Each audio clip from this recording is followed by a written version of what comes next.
Hi అండి, welcome to Shri Sitarama కుటీరం. So ఇవాళ మనం హోమ్ మేడ్ సున్నిపిండి తయారు చేసుకోవడం ఎలాగో చూద్దామండి. సో దీనికి కావాల్సిన పదార్థాలు గులాబీ పువ్వులు, నిమ్మకాయలు పిండేసిన తర్వాత వచ్చే తొక్కలు, కొంచెం శనగలు, అలానే కొంచెం పెసర్లు.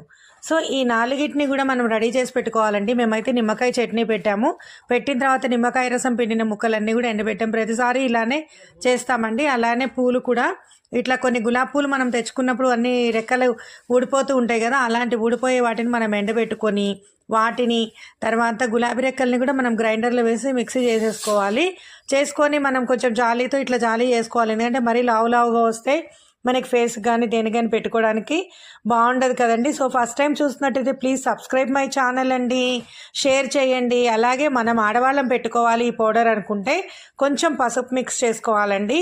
అలా కాకుండా మగపిల్లలకి పెట్టాలి అనుకుంటే కొంచెం సాల్ట్ని మిక్స్ చేయండి, అంతే.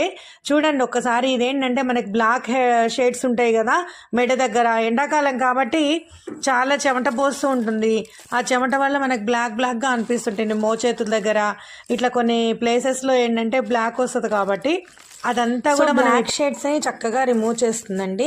అంతేకాకుండా ఓన్లీ రోజ్ ఫ్లవర్సే కాదు, మనకి ఏవి కావాలంటే మనం ఆ ఫ్లవర్స్ని యాడ్ చేసుకోవచ్చు. నేనైతే ఇక్కడ కొంచెం జాస్మిన్, అలానే కొంచెం చామంతి పూలు కూడా వేసుకున్నాను. మల్లెపూలు, చామంతి పూలు, అలాగే గులాబీ పూల రెక్కలు, ఈ 3 రకాల పూలని కూడా నేను కొంచెం యూజ్ చేశానండి.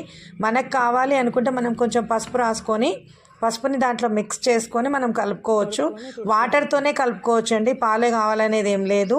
సో ఎక్కడన్నా బ్లాక్ షేడ్స్ ఉన్న దగ్గర మీరు అప్లై చేసి చూసి నాకు కామెంట్ పెట్టండి ఫ్రెండ్స్.